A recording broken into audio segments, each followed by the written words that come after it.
eligibility of some nominees, but there are those who are pro because, again, it's public participation. Everybody is open to share their own submissions based on what their position is. I mean, that's allowed. It's a democratic government.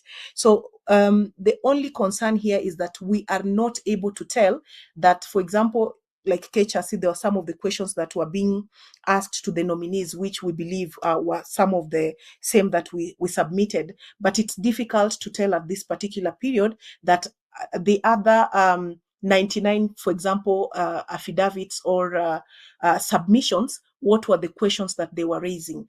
So I think in the interest of aligning to that particular ruling, it would be the expectation of Kenyans that this particular vetting committee comes out to tell us this is what Kenyans are saying. I know they touched that, but for me, that was superficially. So perhaps in details on what are the concerns that Kenyans are raising with regards to this particular process, what the expectation, because basically whatever has been submitted is the expectation of Kenyans. So that needs to come out at these preliminary stages of the process so that it allows us to follow through to the very end of this process and see and also be able to understand the particular decision that is being made. But also, I think just in the still remaining on that particular ruling, it's also worth noting that it will be the expectation of Kenyans from the vetting committee to explain whatever decision they will have made as regards to the approval or rejecting of these nominees. So basically, we are saying Kenyans are watching for the vetting committee to just ensure that they are doing that which is right. Thank you. Thank you, Annette. I know Daisy Mdani from the Crown Trust is here, and we had a conversation on Spice FM earlier today. Was it today, Daisy, or was it yesterday? I've lost track of days. Daisy, you can accept or you can request to be a speaker so I can add you. We have to then go back into the question of the composition of this, the cabinet. Does it meet the constitutional threshold when it comes to representation, when it comes to gender, when it comes to, interest of the minority, and just basically reflecting the face of Kenya? Are there questions regarding that? The previous one, there were also questions that were asked. And remember, the previous cabinet also had the cabinet level advisors to the president. That's a question that will come in. Evans, I want to ask you that question. Does it? Okay, Daisy is on. Daisy, does the cabinet, as has been proposed by the president, meet that basic threshold, first of all, on gender representation? Good evening, Latif, and good evening to all other listeners. Thank you for having me here today and allowing me to speak. So on the issue of gender representation, the cabinet nominees, the composition of cabinet is inadequate in that the law, the constitution requires not more than 2/3 of the same gender. And the number of nominees, when put together in the full count of cabinet, brings the total to more than 2/3 of the same gender. So you know that the Constitution actually defines cabinet.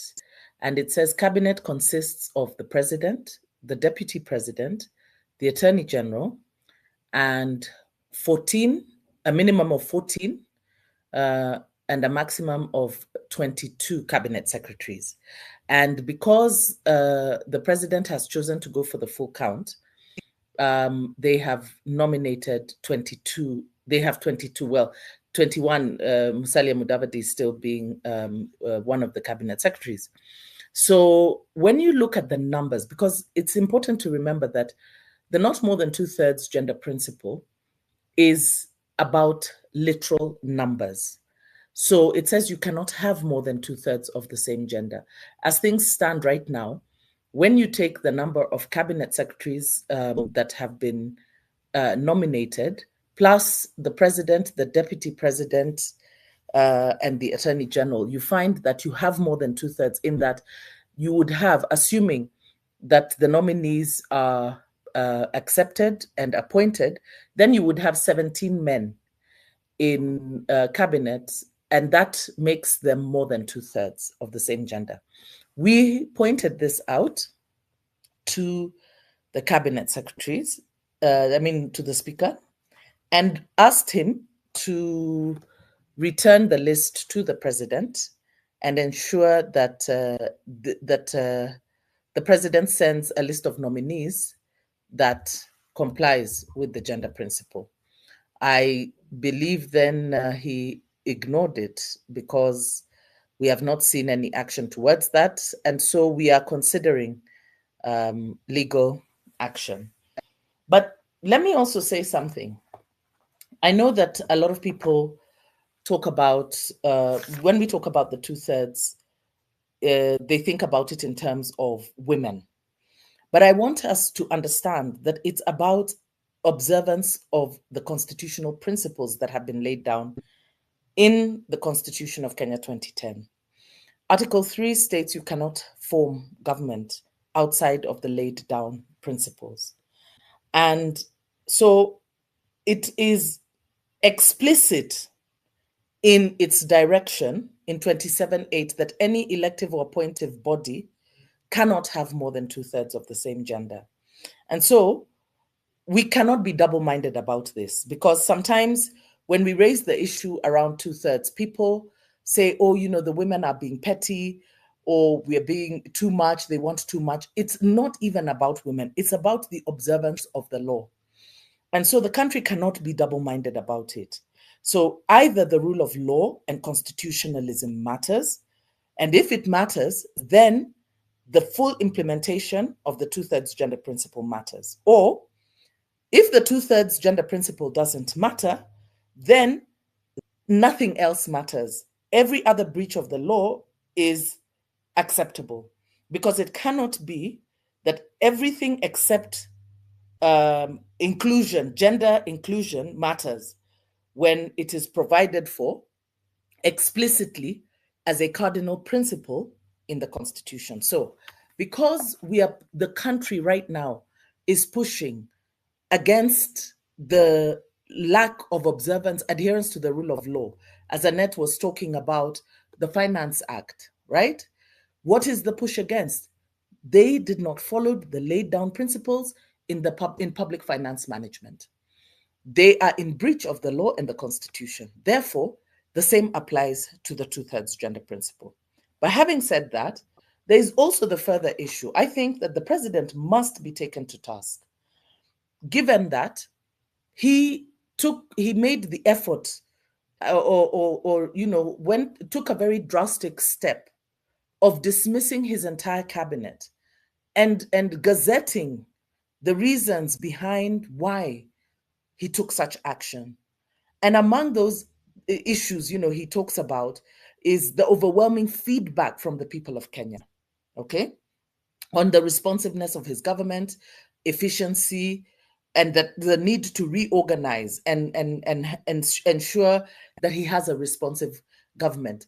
And then you turn around and you decide to appoint the same people.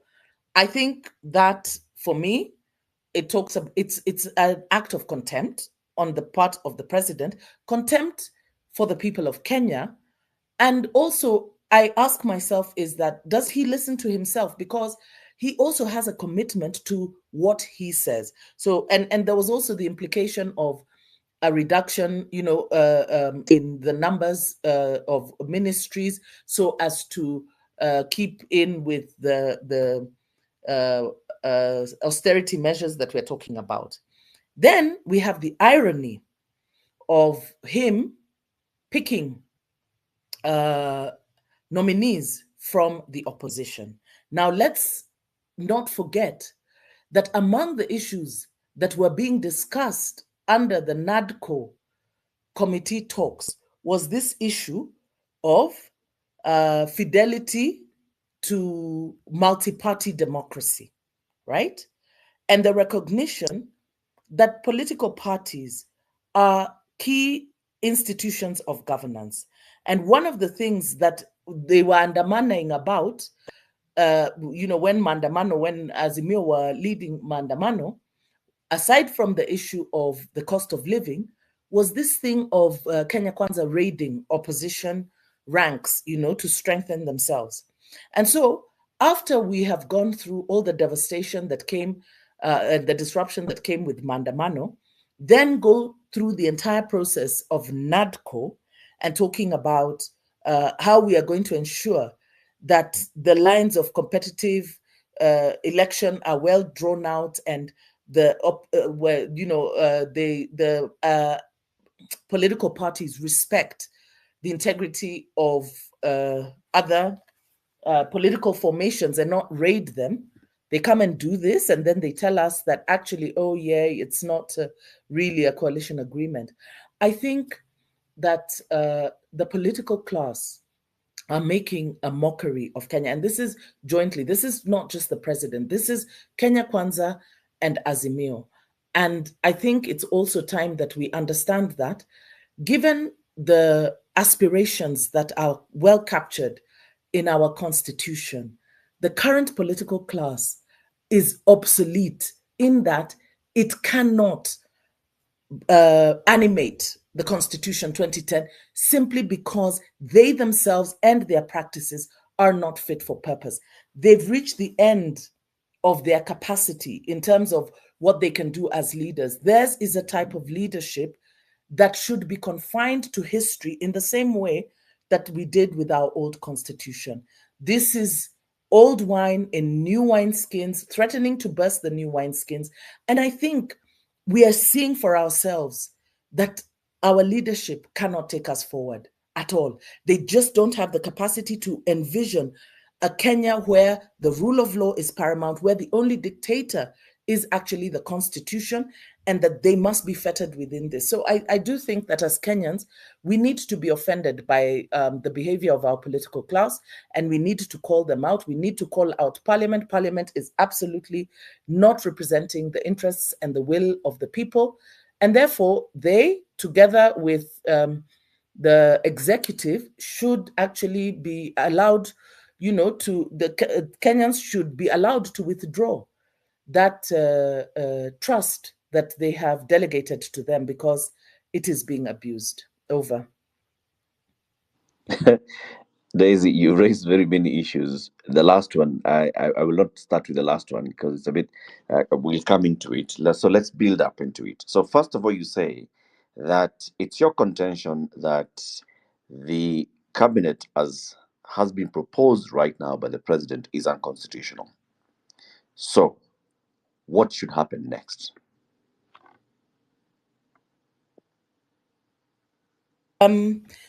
What should happen is that the National Assembly should have made the president aware of it and returned the list to him and asked him to send a list of that complies, okay, with the 2/3 gender principle. But that hasn't happened. So I expect that Parliament should bring that vetting committee that is now sitting in, should be made aware of this.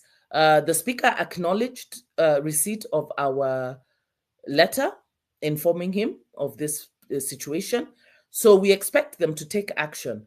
What action they will take, they have listed all of these guys for vetting. So it looks like they plan to be a rubber stamp.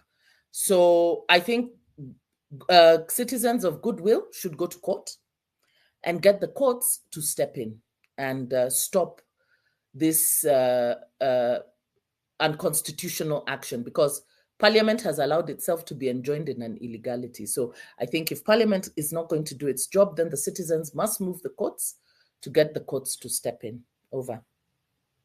Okay. On the issue of the reappointment of the 10 from the previous cabinet, you say this is contemptuous. It's contemptuous to the people of Kenya. So what should the people of Kenya, through their representatives in Parliament, do?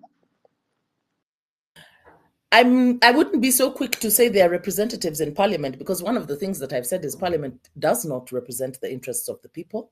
I have not heard I've listened here and there to some of the vetting that has been done. I haven't heard it actually be raised as an issue. if it was an issue, Parliament would have listened. I'm sure people have written in saying that they should reject the 10 nominees that have been brought in from the previous cabinet.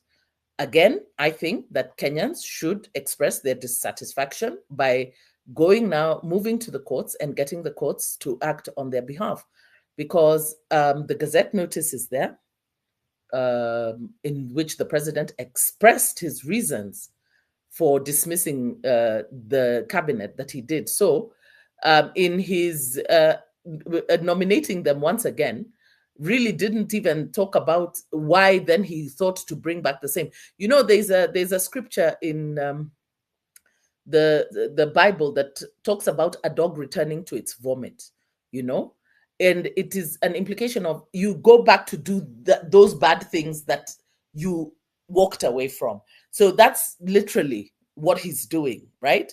He's walking Kenya back to the vomit. And I mean, some of these appointees, the nominees, I mean, I think it's an offense.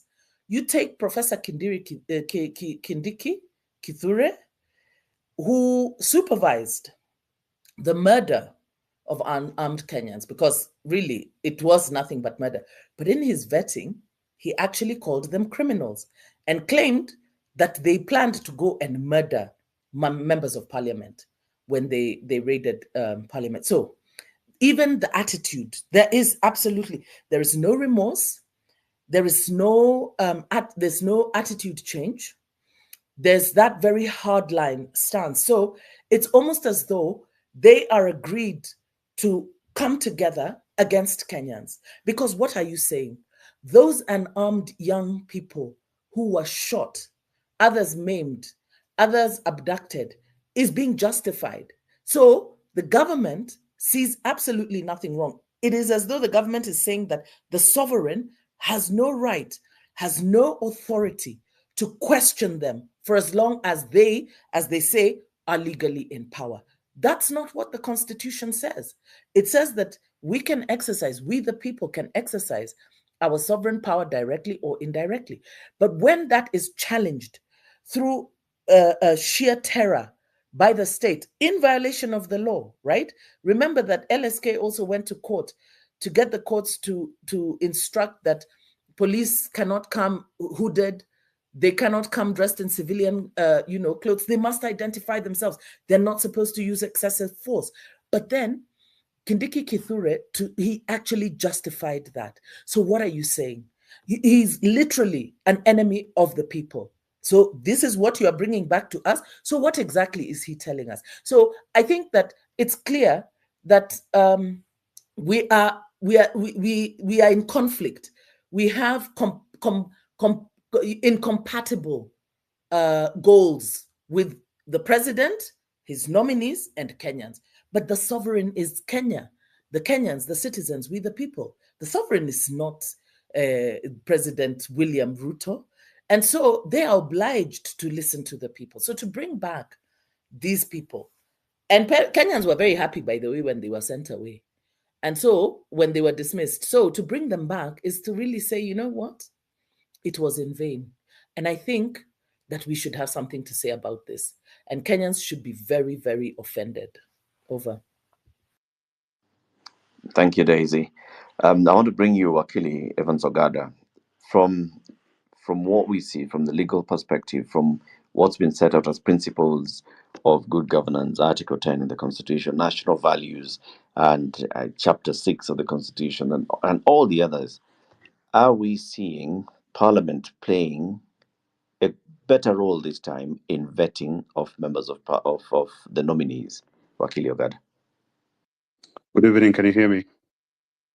Loud and clear.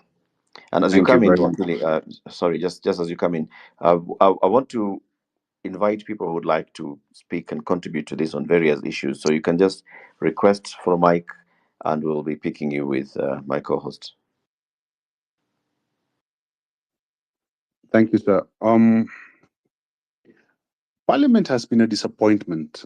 Parliament, especially under the leadership of one Moses Masika Wetangula. Parliament has become an appendix of the executive, and a lot has been happening, which clearly demonstrate that Parliament is not independent. Parliament has become part and parcel of the executive. Now, in terms of the vetting process, the vetting process, if anything, is to be taken from history. I don't expect anything significant out of it. I expect that the politics will align, and Parliament will give an imprimatur to those nominees, despite the concerns being raised. I think Parliament is also fortified, is emboldened by two decisions. There are two decisions that put us in trouble in terms of Chapter 6 and integrity issues. We have this 2013 case, the International Center for Policy and Conflict versus the Attorney General, and then we have the Mumo Matemu case, Court of Appeal. These two cases actually complicate the fight against integrity and maintaining integrity in office, because what these cases basically pronounce is that unless someone goes through the full rigor of trial or saving processes, trial criminal processes, and there's a decision of finality as to guilt or otherwise, that person will be viable as a candidate for any public office. That's a problematic finding by the courts that literally made nonsense of Chapter 6 and Article 73 and 75 read jointly with other principal provisions of the Constitution. There was a question that was posed, and upon reflection, I tend to agree with Daisy. Cabinet as presented right now raises fundamental questions, because if you read Article 27, Subarticle 8, you read it with Article 132, Subarticle 2, and Article 152, Subarticle 1, there will be a requirement that not more than 2/3 of that cabinet be of one gender. So, as Daisy ably explained, that threshold seems not to have been respected. It's a constitutional provision. My challenge again will be if Speaker Moses Wetangula and the various committees will be, the vetting committee will be bold enough to acknowledge that the Constitution is being violated. I am glad that the Court of Appeal affirmed the process of public participation in its qualitative and quantitative senses yesterday. Perhaps we can think of, and Daisy needs to put in a memorandum. I heard her say they put in a memorandum. Put in that memorandum. Let's see what Parliament does with it. If they don't respect it, and on the strength of this decision by the Court of Appeal, somebody can go to court. The decision of the Court of Appeal has given us strength to really take our civic responsibilities seriously. Those that are in office, those that are in Parliament, in the executive, need to know that sovereign authority lies with the people via Article 1, and that public participation is not an exercise in futility. We are not just going through the motions. You have to accord respect to what people are telling you, take it into account, and ensure that at least you respect the views of the people. There's certainly questions with some of these nominees. The EACC has raised issues. The good Professor Kindiki, with what he superintended during the protests, He shouldn't have been somebody to return to cabinet, and at least even if it were that he were to return to cabinet, he is certainly not somebody to have gone back to internal security. He certainly has a moral and ethical blot on him, and he ought not to have gone through this. And surprisingly, Professor Kindiki taught human rights and international law. I don't know what happens to people when they get to government. From a moral and ethical introspection, Professor Kindiki is somebody not to have been considered for the office he's currently interviewing. I hope this will be cleared by Parliament. If not, let's get ready for another bruising court battle. Thank you, Eric. Thank you very much, Wakili.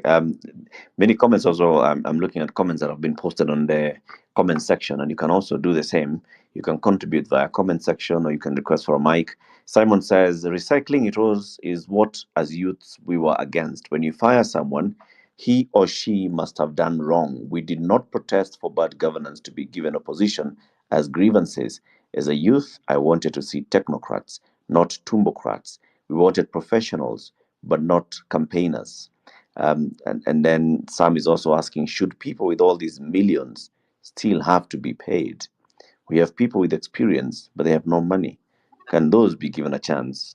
So the conversation continues. It's the nature of the what we say here is the vetting process as we are witnessing it in Parliament. We have seen vetting previously in the previous Parliament, even this Parliament when it was vetting the first batch of cabinet secretaries. It was vetting the principal secretaries. It has been vetting the other officers. How much have they been looking at all issues of integrity, of previous performance, of personal standing in society, and should those things matter? I'll give the mic shortly to Professor Migaya Ketch. I can see there are other people who requested, and I'll be offering the mic slowly as we go. Professor Migai, I just want to start first of all from the principle, and you can then clear this for me. My understanding of the spirit of the Constitution when it comes to these appointments in senior government positions is that the Constitution wants the people of Kenya to appoint people into office. And this is what I mean. The president is required to nominate and then bring those names to us, the people, through our representatives in the National Assembly for vetting, because that's where public participation will take place. That's where the citizens will be engaged by their representatives in Parliament. That's where the citizens will then say yes or no to whoever has been nominated. And then after the citizens have said, we are okay with this one, that's the only time that the president can then go ahead and appoint this person substantively, which means to me that the people of Kenya are the ones who are being told, you have the responsibility of deciding who sits in cabinet. Am I right or wrong, Professor Mika? Thank you, Eric. So let me say two things. One, I want to talk about. I want to connect the Article 1, the issue of direct participation, and this question of suitability and integrity. And in that respect, I think that the Mumo Matemu case provides a very good basis for the people to challenge whatever comes from Parliament in the name of vetting. So first, if we are talking about the question of public participation, Article 1 is very important. Article 1 is important because Article 1 is telling us that the people can participate in governance directly. And public participation is a way for the citizens to govern themselves directly. And once the people have indicated what they want or don't want, then Parliament doesn't have a choice but to respect those wishes.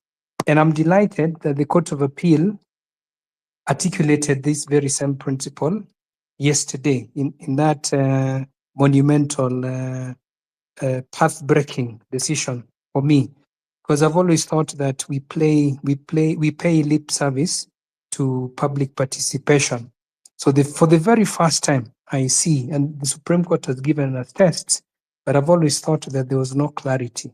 And what I really like about the Supreme Court, the Court of Appeal yesterday, is saying that if the public give you views, then you must consider those views and tell them how you have considered a reasoned interpretation of those views. And so from that perspective, public participation constrains the acts of Parliament. Parliament cannot act contrary to the wishes of the public. So what I'm seeing now with this vetting process, the problem is that we pay lip service. Parliament goes through the motions. It has always gone through the motions. The only time this was ever challenged was with respect to the Mumo Matemu case. This is the case that was brought by Trusted Society of Human Rights. And I wrote about this in a book on administrative law, if you're interested. And so the case went to, first, it went before the High Court, and then it went to the Court of Appeal. And I think it is a High Court decision that is important at this moment, because the High Court decision, the reasoning is very, very similar to the reasoning in the Court of Appeal in this case, the Okiya Omtata case yesterday.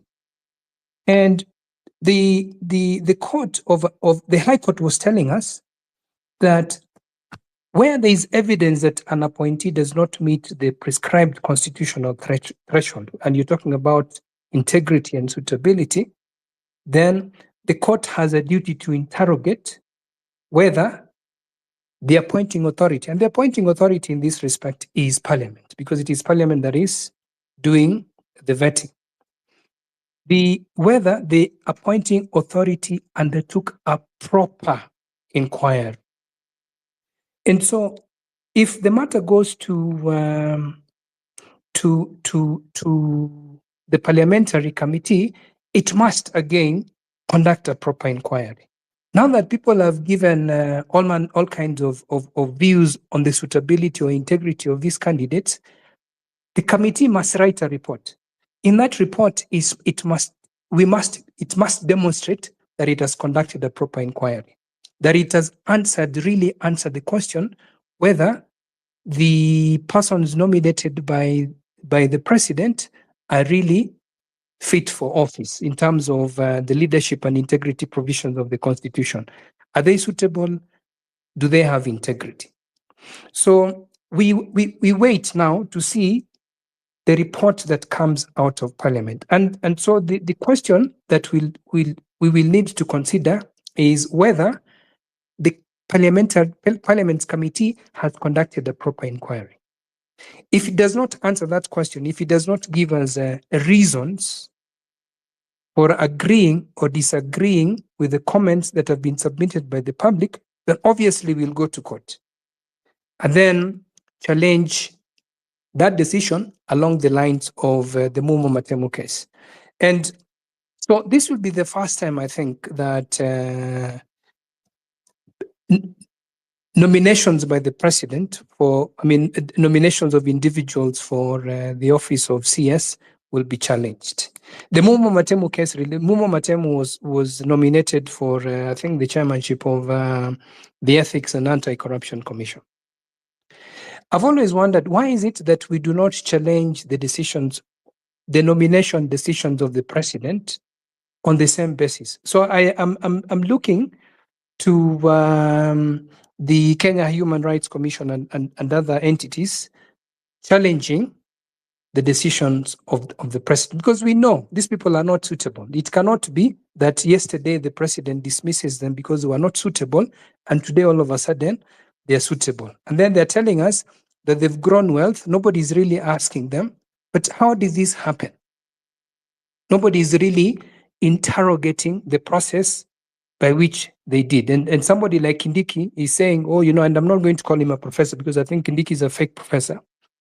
Somebody is saying, oh, I have grown my wealth by 150 or 200 million. How? Through my law firm. But you're not practicing now.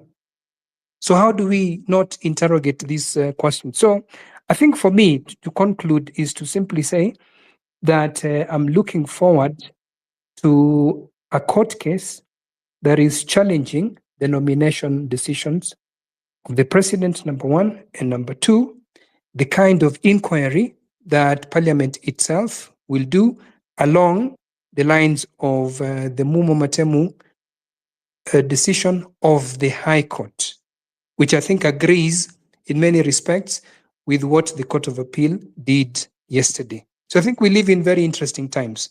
And for the first time, I think we will get a decision that tells the president that, look, these people are not suitable, they don't have integrity, please go back and nominate others.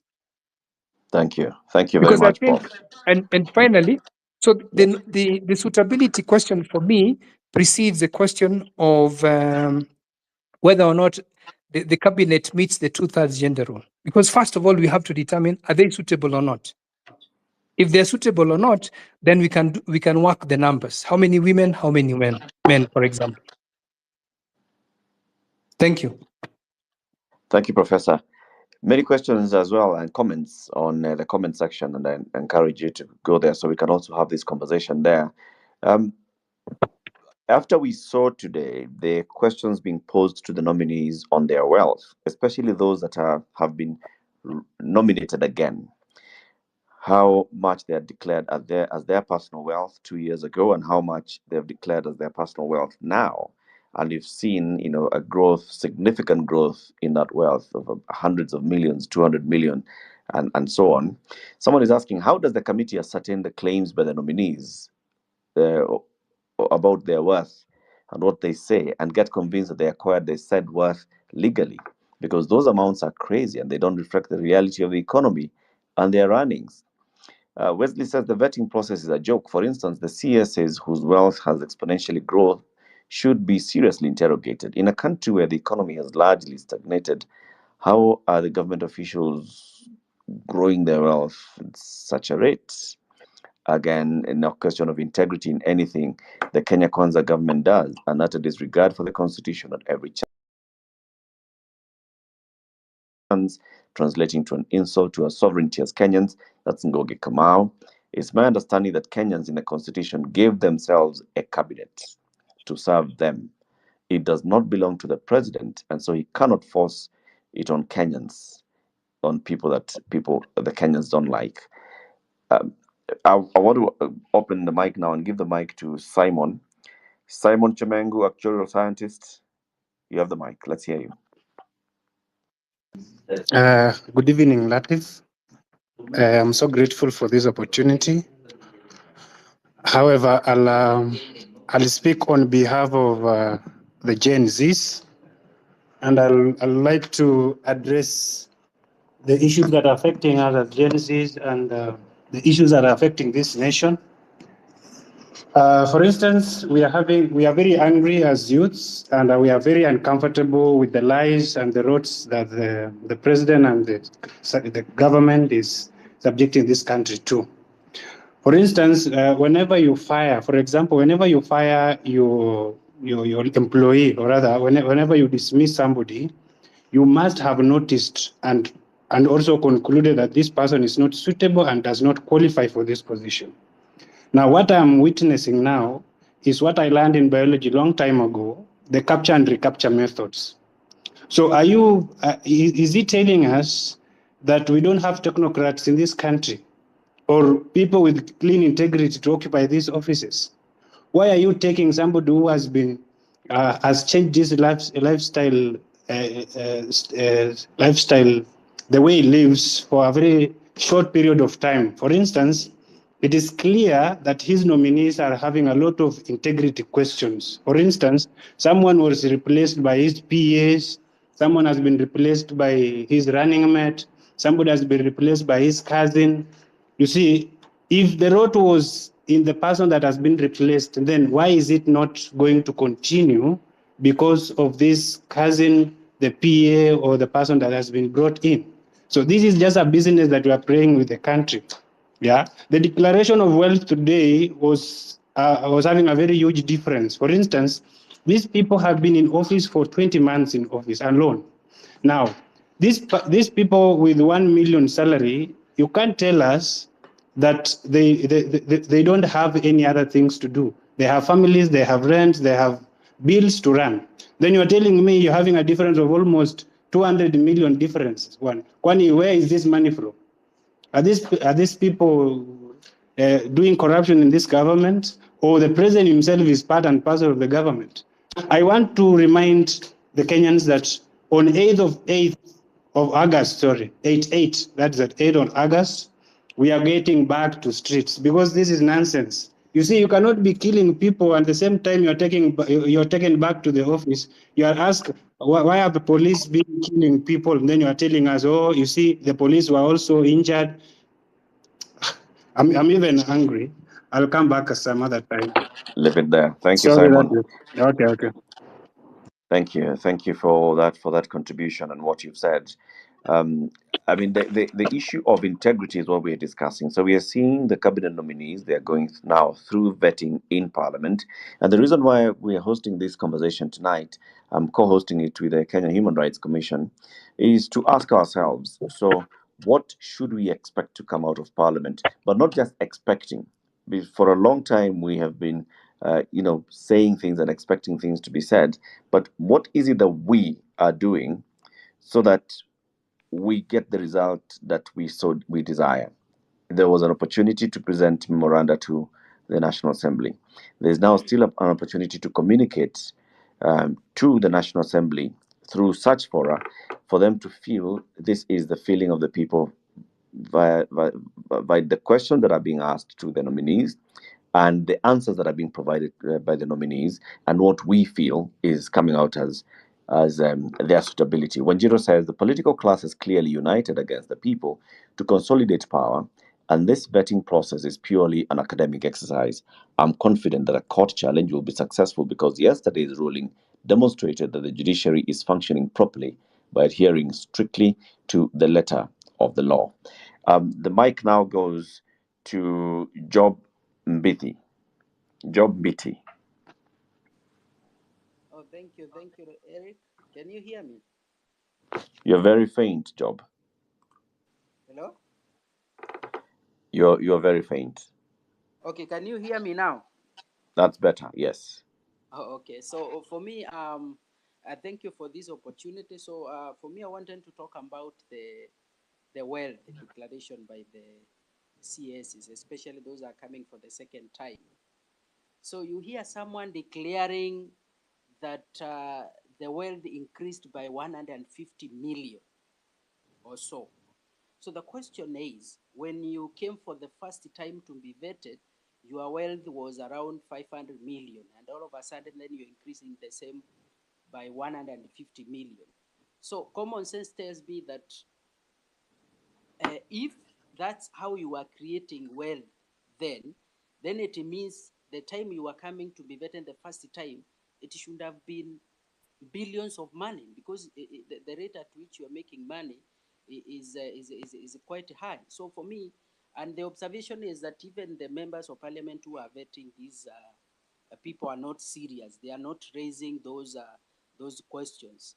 How can you make 150 million, almost 30% of your total wealth within 20 months, but throughout your life you had accumulated around half a billion? So for me, that was not making a lot of sense, and I think even the MPs, the committee members, they need to be serious, and we also need to counter check with the KRI. Are they filing the returns the way they are supposed to do? How are they making this money? The other thing is about Professor Kindiki was asked about presiding over killings of Kenyans, and then at that point he's saying that the police or the IG office is independent. They make their decisions independently. Now, the question is, what role does he play as a CS when it comes to guiding the police? Does it mean that he can't take even political responsibility? And then what happens next if they are allowed now to go back to their offices? What can we do, especially the Kenya Human Rights Commission? Thank you. Thank you very much, Job. I see Wakili Daktari, you've raised your hand. Let's hear you, and then we shall hear from Chicks Afrique. Dr. Mundia. Thank you, Mr. Latif. My observation of what is happening is what if probably developers our own culture of how to do the best circus show. And in that best circus show is what, well, we keep on sharing every day. But because now times are changing, it's probably time to expose and probably change that culture of interviewing and probably go to the root or have a best interview so that you can get the best civil servants or public servants who are willing to serve the people and who are not out there to go against what Article 10 of the Constitution talks about: patriotism, the observance of the rule of law, the principles of democracy, and just the whole spirit of promoting social justice. So that said, there is what you've seen as, if I could probably just pick one pointer, where we have the wealth declaration processes, whereby you're asked whether how much are you worth, and you state that I'm probably worth this amount. And I know behind the scenes you're probably told, as the interviewee, you're asked to fill the forms and submit those documents. And in the Public Officers Ethics Act of 2003, see, the law has been there in force since 2003. You're asked to do it individually. So the law states you state your wealth as you, not with you and your spouse. And even if you have 5 spouses, each of these people, they all have to state how much they are, but they're not the ones being vetted. So the one who's being vetted gets a quantifier of what the combined or the joint ownership of the asset that they claim to. They do their own filing. And that is supposed to be done either in advance, which it has been done, but it's not been shared to us. But again, the same law, that Public Officers and Ethics Act, it says that anyone, any Kenyan can write to the authorities, and in this case now the clerk of the National Assembly, to request for information about this particular candidate. Because we also are aware, or we want to know what these people are claiming to probably have owned or have been gathering in the periods of engagements that they've been doing. Again, I would want to say that the laws probably may be deficient in that even in the KRA assessments, when you're checking on the chapter, the Leadership and Integrity Act of 2012, you're just supposed to bring the TCC of that particular year. And any retro or any past filings are probably not checked. So what is just checked is just that particular year. And what the clerk have seen from the past records of what has been filed in the past committee reports from 2013, 2017, and even now 2022 reports, the Commissioner KRA, the DCI head, a held person, they are asked by the clerk to counter-check or state or give a reference about this candidate position, about the document.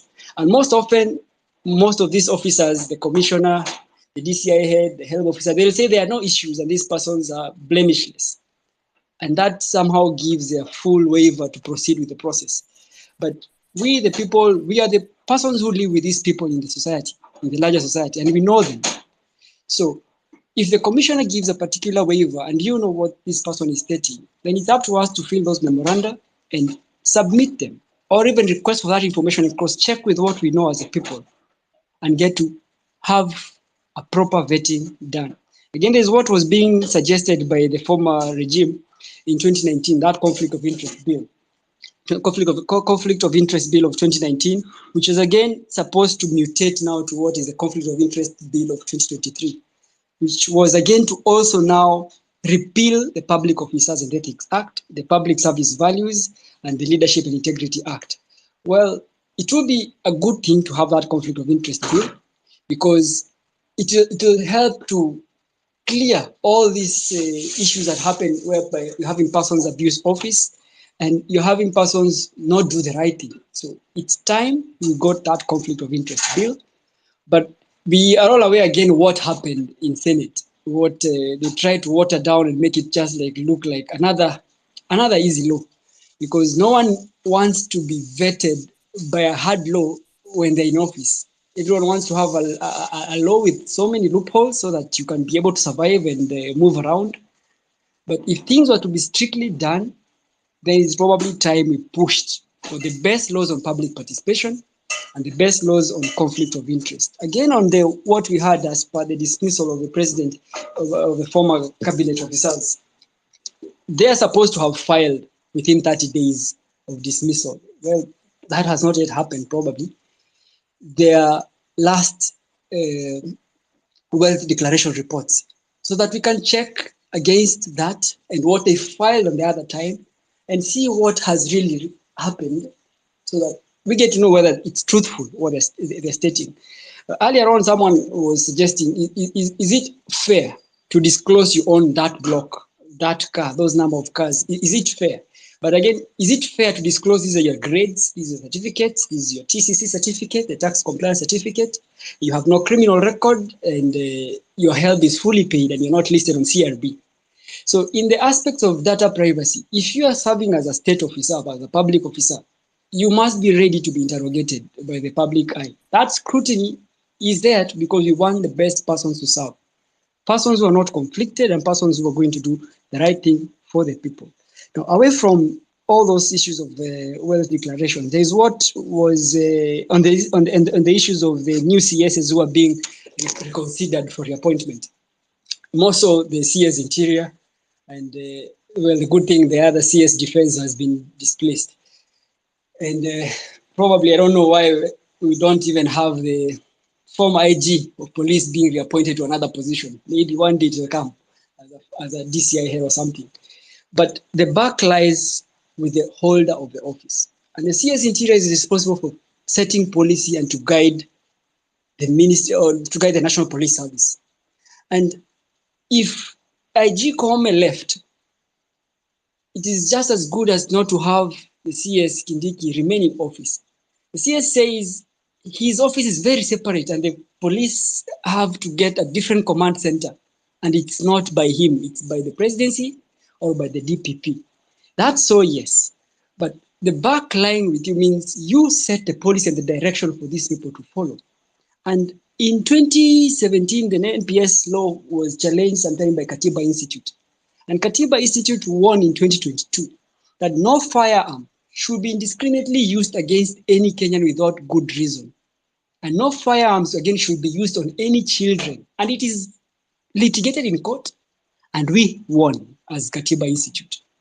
So for the police force and the CS overseeing that region, that jurisdiction, whatever happened, all the killings that have happened, someone should bear the brunt and get dealt with, because they did not do or did not issue orders that bullets, firearms should not be used. So far, even as we speak today, since that parliamentary invasion, it has not been spoken by anyone that don't use firearms against Kenyans, because it's against the law.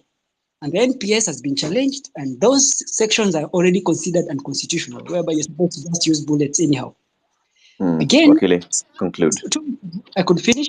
2 weeks ago, the AG and again the IG office went to the Court of Appeal to seek a consideration of the appeal of that position that we can use bullets against Kenyans.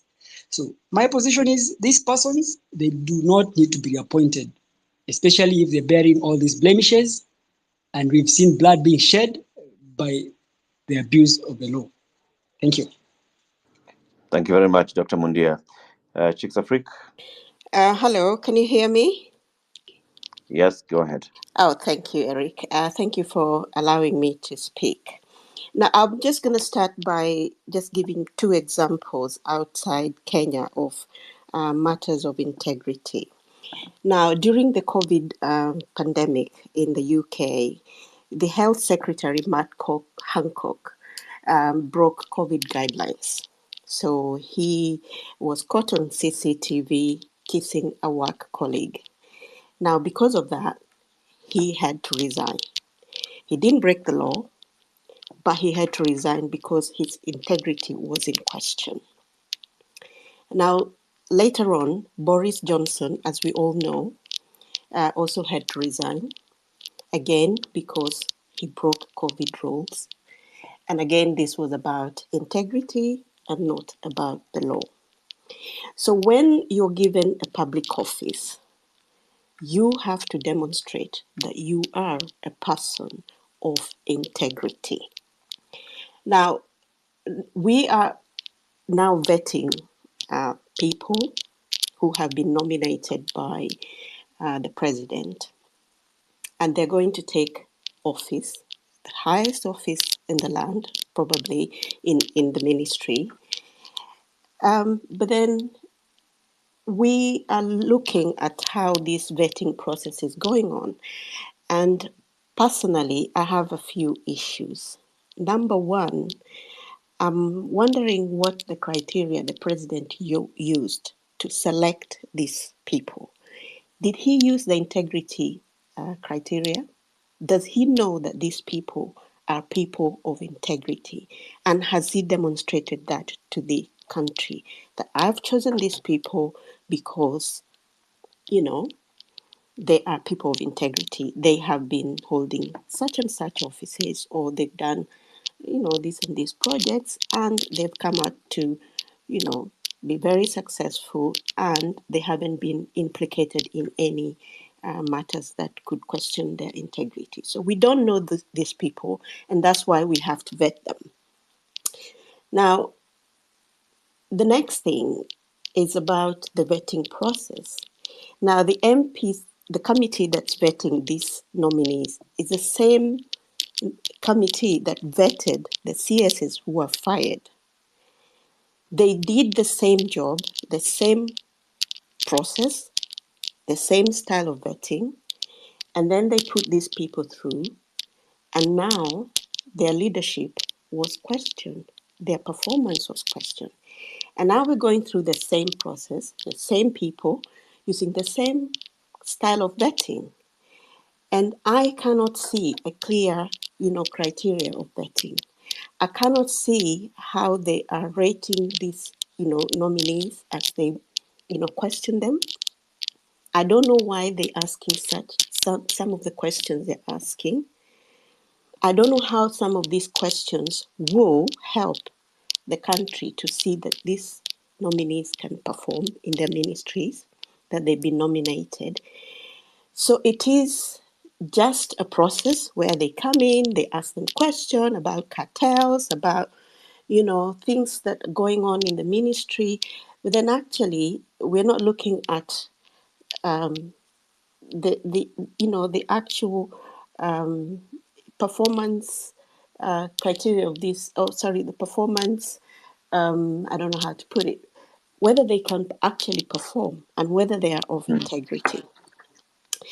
Now, and then when they're asked about their wealth, you know, they can just quote figures. We don't know whether there's anybody who has actually verified and said, okay, yes, we know that this has been verified. When they quote 450 million or whatever million, that has been verified. And my question is, can they actually exaggerate these figures so that in future, if they're questioned about their wealth, they can say, well, I did say I was worth 450 million, and this is exactly what I'm worth. So if somebody is worth 50 million now, and then, you know, 2 years down the line, they're worth 450 million, there will be no question raised because actually, you know, that will be reflective of what they say they're worth. Shakes, thank you. Yeah, thank you. Thank you. So I just want to open up the mic for a couple more minutes. And so I'll request the other speakers come in with 1 point, either question or your comment, as well as we continue. Fortune, you're going to be next. And then after Fortune, it's Boniface. But before Fortune, you take up the mic, let me read some of the comments that have been posted, contributions that have been made here. It's about integrity and vetting. Somebody's asking, in the 2010 Constitution, what's envisioned by the term vetting? Engineer says we need a solid vetting process. Either we create guidelines on what vetting processes should entail, or we get the courts to tell us what the parliamentarians are doing in the name of vetting is actually vetting or whether it's just a joke. Edwin says, it's strange that Kenyans vote for representatives with questionable integrity and then turn around and expect these same reps to properly vet the CSs. The executive and parliament reflect exactly who we are. It's time we spent more time interrogating ourselves and the problem in the mirror, and less time interrogating the people we elected to occupy the presidency and parliament. Okay, Fortune, you have the mic. Did Fortune drop? I see like Fortune dropped. Boniface, take it. Thank you, Eric. Can you hear me? Yes, go ahead. All right, thank you. For me, the question of integrity is a really huge consideration in any recruitment, and in this aspect, I think integrity beats merit for me. Because when the president fired the whole cabinet, except for the prime cabinet secretary, he gave himself an opportunity to resonate with the masses and even give people a better cabinet. But what we have seen is basically what someone called deceit. And Eric, I'll just answer this simply. There's an interview we did last week with the senior counsel, Amin Nasir, and he said that if any of those fired CSs were to be reappointed, we will come to a realization that the biggest problem the country faces is the president himself. And time without number, the president has proved that he cannot be trusted to make the right decisions for this country. And now, when you look at integrity, I think the blame lies even in parliament, because when you're vetting someone, the scrutiny has to go beyond the questions. You just can't ask someone, what is your net worth, without making them account for what they are saying they have garnered in the last 1 year. You're saying you've earned 150 million in the last 1 year. Let's see what cases have you been paid for, what assets have you gained interest on. I think it's a question of how effective even our scrutiny is, and this cannot be left at the moment to parliament. It needs to be left to even other organizations. Thank you, Eric, you, for the Boniface. time and the good work. Thank you. Asante sana. Mkenya Daima, you're next, and then after that we hear from Mama Mboga. Okay, thank you, Eric. I think what we've witnessed today and what is ongoing at the moment is something that we can all agree that the executive is, the legislature is in bed with the executive, and at this point we can all agree there is nothing we can do with it because through the questioning and everything, we get to ask ourselves, is the way that we are using to vet the cabinet secretaries, is it effective? Should we move it to either probably the judiciary or another arm of the government? Because all we can see is it's very twisted. So all I can say is what has happened is purely let me put it, looking for the Swahili word and English word, it looks like I'm not getting the right words to use for that. But ni too for the show. It's purely for the optics. Let me put it that way. It's purely for the optics, and there is nothing that is expected because I don't think there is any action that is going to be taken from there. And I don't need to reinstate on what has been said by the rest of the Kenyans who have been on the space for this conversation. So all I can say is we need now to reevaluate ourselves. How will we be going forward? Who will we allow to vet our leaders anymore? Because the legislature clearly it is in the bed. It's in bed with the executive, and we can all say it's by design. It's not something that we can fix now. So can we think of moving, the vetting to another arm of the government like the judiciary? Thank you, Eric. That is what I wanted to know, whether it's even possible by law. Thank you. Thank you, Mkenya. Mama Mboga? Yeah, thank you so much, Eric. Mine is quite brief, and it's really about how do we enforce accountability through the lifestyle audits, but also the wealth declaration forms that public servants and the nominees have been making? Because I think one of the weakest link, especially around the wealth declaration, and the reason as to why there is this laissez-faire culture that we are seeing right now, is because most of them know that nothing is really going to happen. And I think when you look at the Akeka law, which is when it comes to unexplainable wealth orders, when somebody has been charged with obtaining proceeds of crime, I think to some extent we could easily argue that maybe what we need to be able to do is to find ways in which, for instance, for the nominees who are returning back, to establish how were they able to acquire their wealth, where they have to explain how the wealth was acquired. But practically, how can we actually make sure that these particular declarations that have been made can be verified? We have the Auditor General, and Parliament should be able to exercise their oversight role by demanding for verification, because I think it would be quite important to also establish, for instance, if you provided false information in terms of the declarations that you've made, can you actually be uh, can your nomination be rejected on the principle that you have not been able to meet the Chapter 6 requirements? And so for me, I think right now we are at that particular place where we can even demand for the accountability and verification of what is being declared, because this is where I sort of see is a loophole, because if public servants see to it that no one is really looking and no one really cares about verification, then we end up having false information. And so when it comes to maybe asset recovery, or eventually when you're implicated in corrupt deals, when this particular Akeka law comes into order,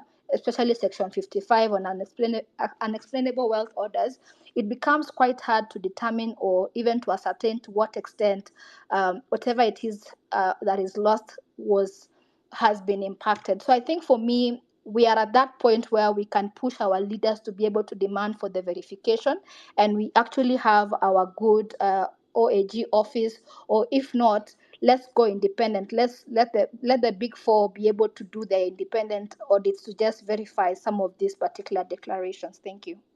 Thank you very much, Mama Mboga. Abdi, you have the mic. Thank you, Eric. Can you hear me? Yes, loud and clear. Thank you. I'm joining you from Toronto and in Canada, and I have just a few comments to make also. I would like to start saying that the Kenyan struggle is is a collective one, not one centered around individual or politicians or political party. Our issues transcend political affiliations, and solutions are not political. The political elite have now united for a self-serving agenda, neglecting the root cause of the people problem. They are now pushing for a broad-based governance with no checks and balances. As the opposition is now in bed with the government, I'll not even be surprised these appointments go through fast and quick. I saw a group of them gathering actually for agenda of to have a national conversation. I don't know on what framework, and a dialogue on which framework I don't know. But the issues to be addressed are pretty straightforward. I think our politicians have failed to learn from the Gen Z movement, which emphasized unity beyond tribal lines. But instead, they engage in the ethnic mobilization and political balkanization that's still going on. Having said that, the government has misinterpreted the movement of the people, and they think it is a threat, which is not true. The people only wanted economic reforms, job creation, fostering of unity, which transcend divisive politics and work together to revive our economy. The other thing is in regarding to this cabinet vetting, it makes me. I was just talking to a friend in the UK now, and trying to do some maths on the wealth that is gained by these politicians. I think Ruto owns the people, the reason why he renominated CS that he had dismissed. It makes me sad and mad. Having watched the vetting of these cabinet secretaries, I can't help but reflect. In the past 20 months in Kenya, while ordinary Kenyans faced immense hardship with business shutting and thousands losing their livelihood and jobs, cabinet secretary seems to have been untouched by these struggles. Their net worth has overgrown by 100 millions, even though they have no business or anything else to show. Their salaries don't come close to this amount. Such individuals should not hold a public office. And that is just the tip of the iceberg, what you are seeing now. It's time to review the salaries of public services and public officers. And they have been talking about the wage bill. I was giving just an example now. Let's say the salary of a CS is 10 million in a year. It will take 10 years to earn 100 million, excluding expenses. How do these align with the principles of integrity and competency? I was just doing a calculation for Honorable Sopian net worth, which was 156. Now it's 243 in just 2 years, an increase of 87 million, 55.8%. Kenya has tough economic climate. How such significant growth can be achieved, considering the typical salary and the typical expenditure of this nature? So this raises the question of accountability. State officials should they should provide proof of these assets and how they acquired them. Even you see nominees coming now with 700 million worth, and you don't know even where the money is coming from. So the other thing is their cabinet nominees that are known are corrupt, and they should be rejected. The president, while dissolving the previous cabinet, he stated that they failed him. Why will you reappoint these people when you declare them they are incompetent? Even corruption from their wealth, that's the thing. During the vetting process, also focus on assessing the competence. What I looked at, I was looking at someone else's. The mic is on. Yeah, I want you to conclude, Abdi. Okay, I'm concluding. During the vetting process, the focus on assessing competent merit and understanding of policy responsibilities was lacking. Instead, it was more like a peer exercise. I'm sure this will go through. So my question is, does the cabinet nominee violate Article 132 of Constitution by failing to reflect the regional and ethnic diversity?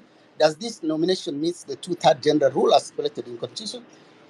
And the other question is, on what legal basis can the cabinet secretaries be reappointed to public office? Does this appointment contradict the public acts and principles of competence? Thank you. Thank you, Abdi. Josephine, let's hear from you. Thank you. Can you hear me? Yes, we can. Thank you. Thank you, Mr. Eric, KRHC. And I want to appreciate that you've given me this opportunity, and I would wish to say good evening, fellow Kenyans, and then those who are in Kenya and those who are in diaspora. I think it's morning. Good morning. I will take this opportunity to appreciate you for giving me this opportunity to speak to fellow Kenyans regarding the vetting process. I, as a true Kenyan and a patriotic Kenyan, I strongly feel that there are things that we need to do amendment in our constitution. Reason being, the reason why the president had the guards to reinstate the same cabinet secretaries whom he had just sacked 2 weeks ago, it's because he is very sure and pretty sure that if they go to the parliament for vetting, they will still be reinstated. Reason being, the people whom we are entrusting with the vetting of these cabinet secretaries, they are people that we have elected and also employed, and for that reason, they work for the interest of the president, not for our interest. Why do I think we need some amendment in some of the clauses of our constitution? It's because, like the people who are supposed to vet these cabinet secretaries, it's not supposed to be the MPs.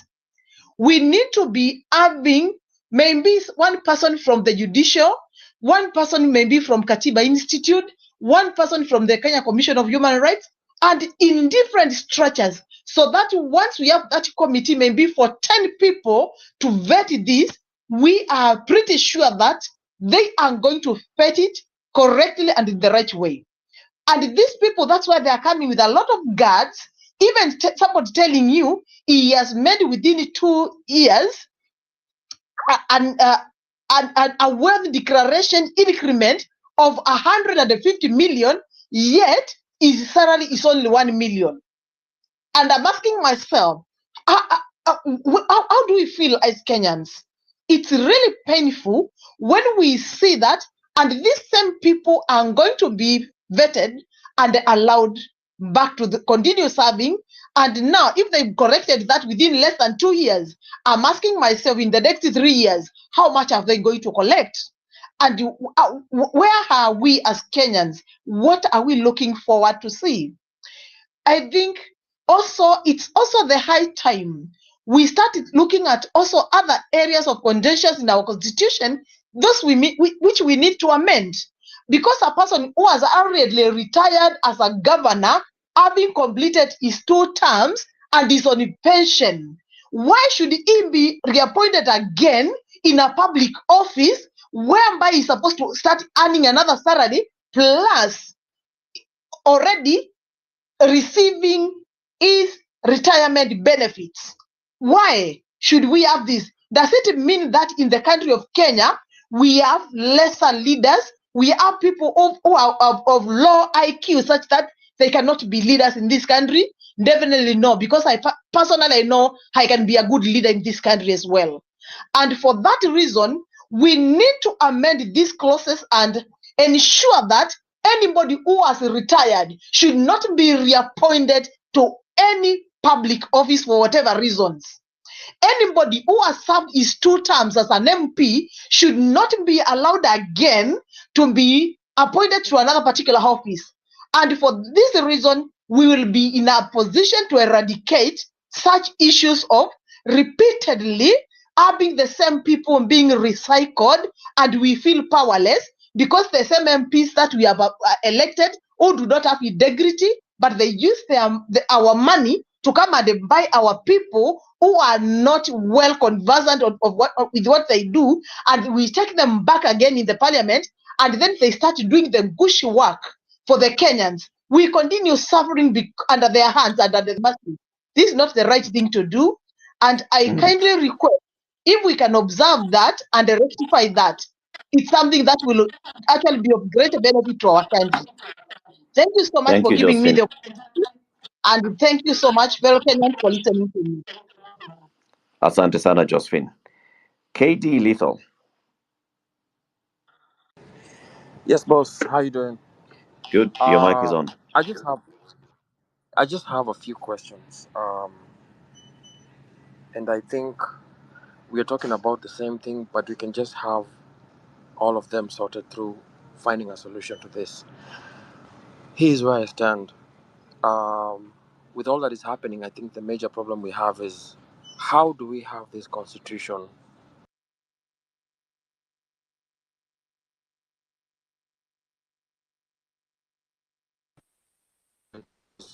and what is happening is basically abuse that is being witnessed by all of us, by the so-called leaders we have.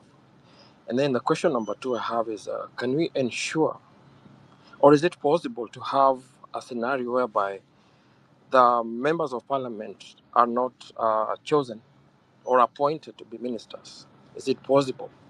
When you talk about, like, say, amending the constitution, I think that's the one thing I would really plea for. And then my last question is, based on what we are actually talking about, right, because everyone right now in the country is lamenting on what is happening, what is the next course of action we can take, based on the fact that we're dealing with traders and people who do not seem to understand what the mood of the country is and what everyone is trying to call for. I'll end with a quote, Proverbs chapter 30, verse 10, which is basically what is happening with our leaders. You know, the way of an adulterous woman, she eats, wipes her mouth, and simply says, I did nothing wrong.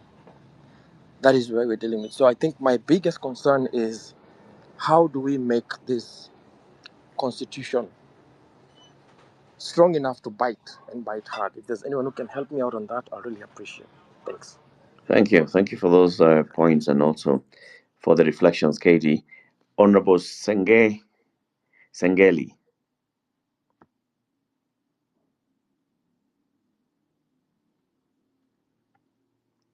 Honorable Sengeli.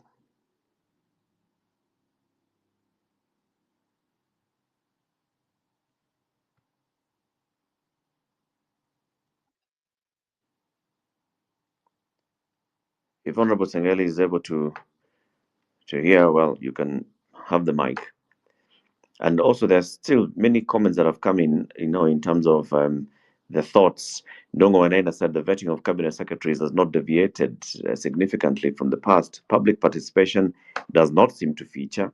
There are no serious questions on competence and understanding of policy responsibilities. In terms of the thoughts, Ndongo Wandayi said the vetting of cabinet. I've removed you, Sengeli, from being a speaker because you've come in late. There are no serious questions on competence and understanding of policy. Nominees are making statements, but no thorough interrogations. Mandela, you have the mic. Okay, thank you, Eric. Kindly confirm if you are able to hear me.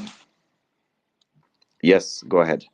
Okay, thank you. So I think what I can say is that this is a collective responsibility which require all of us in order to rescue this country from the current situation that we are facing.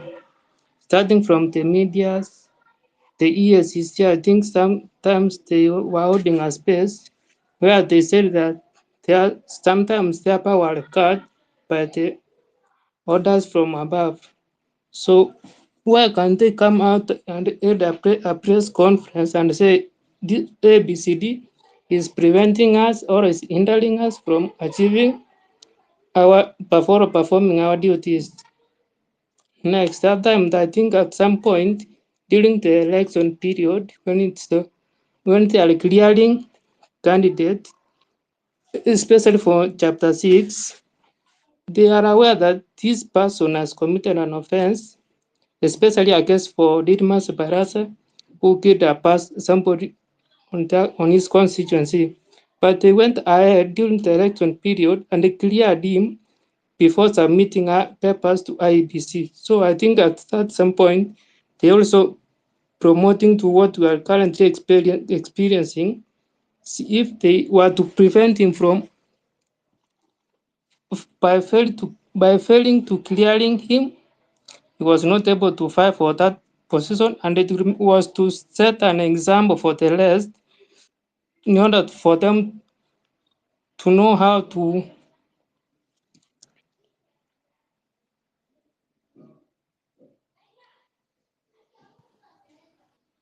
Thank you, Mandela.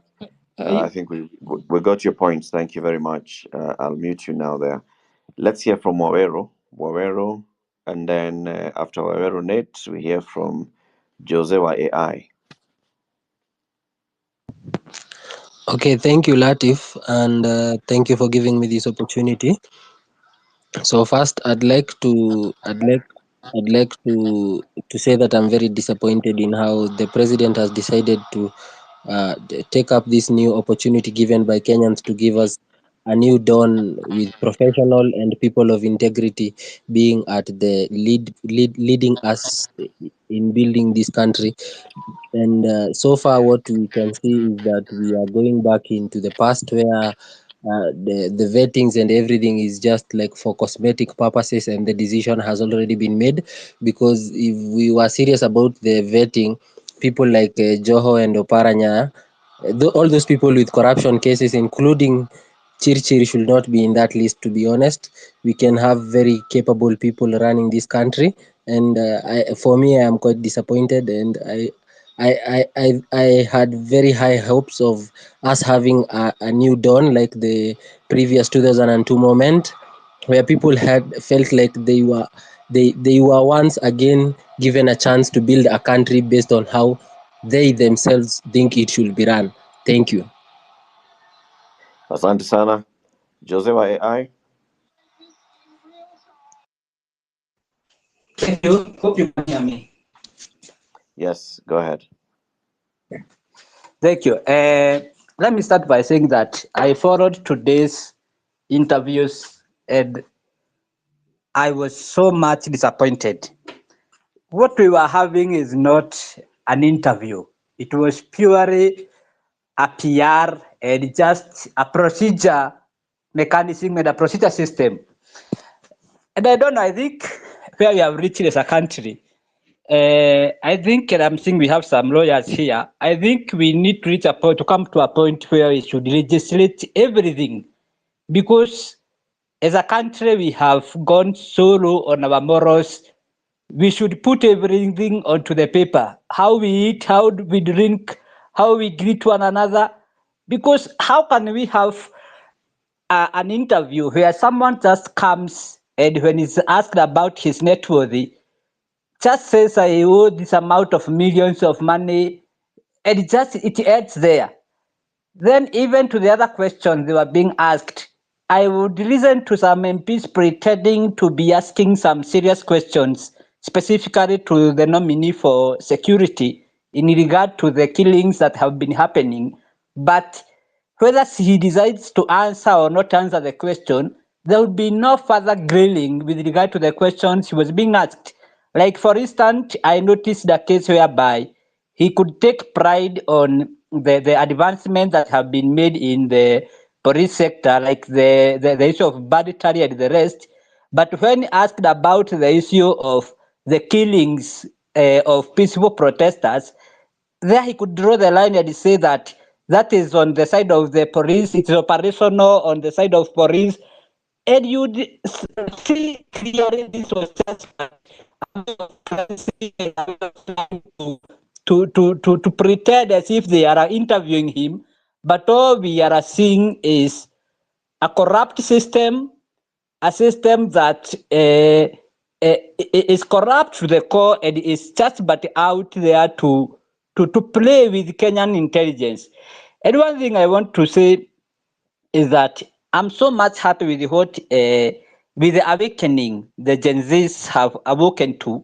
Maybe I differ with them a few in terms of how they are applying their enlightenment, but the fact that they have awoken to demand accountability, to demand good governance, is something I 100% associate myself with. Some of us who are millennials graduated some 10 years ago. And I remember at a time we were out there seeking for jobs. And at one point I applied for a job in a certain county government. And the moment I gave out my application letter, it was taken and thrown into a dustbin that was full of other application letters. That is the last time I applied for a job in any government entity. If this is the system that is continuing this way, and now the thousands and hundreds of thousands of graduates that are coming out every year, which country are we creating? That unless you know someone and someone who knows someone, you cannot get a job.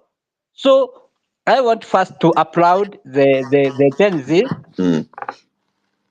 for their awakening. But again, on the issue of integrity, I don't know what we need to do. It's like we need to regulate, to have much more laws to regulate everything. Thank you, Jose. Like, Thank you very yes. much. It was funny. You said we need to have regulations and legislation on everything that we do, including how we shake hands and how we walk on the road. Asante sana for that. We are now. I want to close the conversation this evening, and I will come with a round of just closing remarks from our speakers for this evening. I'll start with Professor Migaya Ketch, then go to Daisy Mdanyi, and conclude with Annette Nerima from the Kenya Human Rights Commission. Before you come in, Prof, I just want to also just sample some of the comments here. Prof, just hold on. You can mute your mic for a bit. Just sample some of the comments that were posted by the participants. Njiru said, EACC is the custodian of the wealth declaration issue and really the integrity question. We have heard time and again about the state capture in these independent institutions.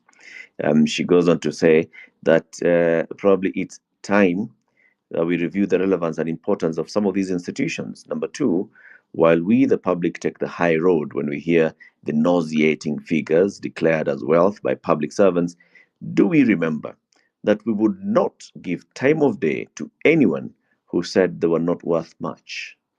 Point to ponder there, and a good question to ask. Questions also coming in on and Migaya Ketch, going through the preamble of the Gazette notice used for dismissal for the CSs raises legal concern. Can they be reinstated, and should they be reinstated? I think that matter has been brought up very many times, on this. People and their comments on social media. The conversation, let the debate continue. Closing remarks, a round of closing remarks, 3 minutes each, starting with you, Professor Akech. Thank you, Eric. My sense of this is that constitutionally and in terms of what the courts are now doing in terms of giving life to the article chapter 6, the principles of leadership and integrity, I think we are at a very, very good place in our history. And I expect that this matter will end up in the courts. And I encourage the Kenya Human Rights Commission to file a petition. I am willing to support this petition. And the petition would be along the lines of asking the court to determine whether Parliament conducted a proper inquiry in determining the suitability and integrity of the nominees for the position of cabinet secretary. The expectation, and thanks to yesterday's Court of Appeal decision, the expectation is that once the public give their views on the suitability and integrity of the nominees, Parliament has a duty to consider those views and to demonstrate by giving a reasoned decision. They have to demonstrate that they have considered those views. I suspect, as usual, that Parliament will go through the motions. The committee that is in charge, if you listen to them today, and I listened to quite a number of them, were really going through the motions, asking questions, but really not probing to get answers from the nominees. So there'll be a lot to work with in terms of putting together a credible petition. And my inclination is that the High Court will give us a favorable decision, and for the first time, we will be able to stop the president from nominating individuals that are not suitable for office. And my sense of it is that if you read that Gazette notice, the president was really telling us why those individuals are not suitable for office. So it cannot turn around and then tell us now that within a week they've become angels. It does not work like that. But so I think we are at a very good place. Obviously, we have to wait for the process to play out, because if we go now, the court will tell us that the matter is premature. So let us wait. Once we get the report of Parliament, the Parliamentary Committee, and the decision of Parliament on whether or not those nominees are fit for office, then we can go to court. And I look forward to contributing to this pace-setting petition. Thank you, Eric. Thank you very much, Prof. Daisy from Crown Trust. Thank you so much, Eric. I want to say this, that we are in a very exciting time of our history as Kenyans. And we have also, we need to understand that we're also very privileged to be part of it, because our constitution is very ambitious, right? It carries with it a promise, hope, and we need visionary leaders.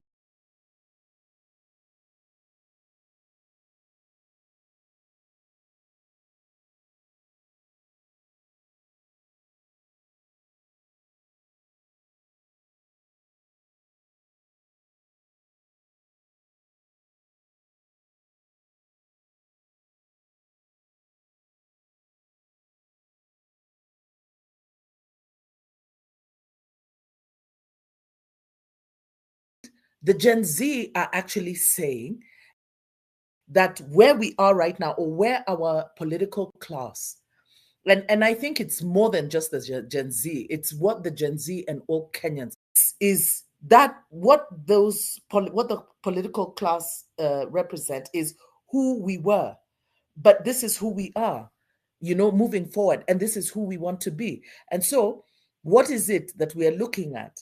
That we are demanding adherence to just some basic principles, right?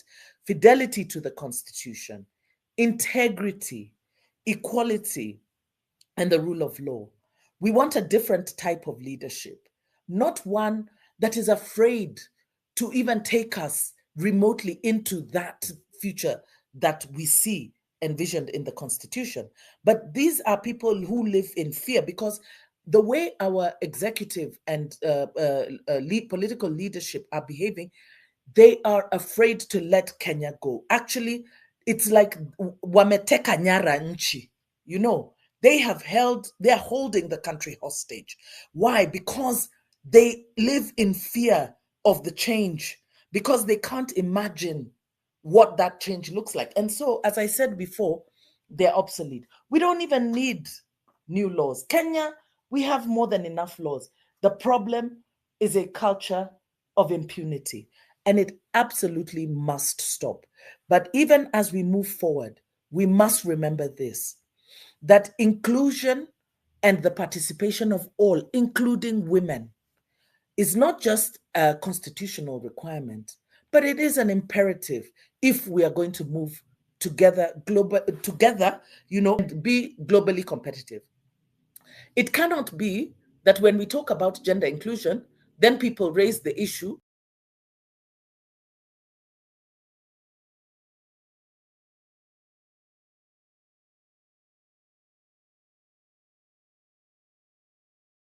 even when they are not competent. And I use women because women are the disadvantaged gender. We're saying we want an inclusive Kenya. We want to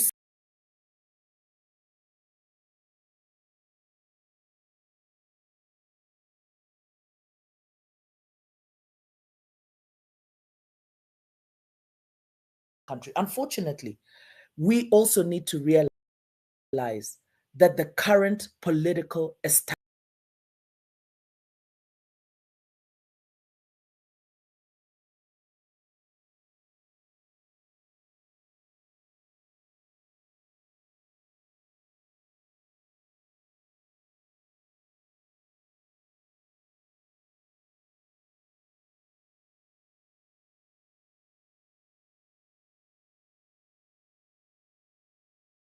enough is enough. And we must refuse to be cowed down. We are more than they are. And the Kenya must change, and it must change in our lifetime. And we must make sure that we are part of that change. Thank you.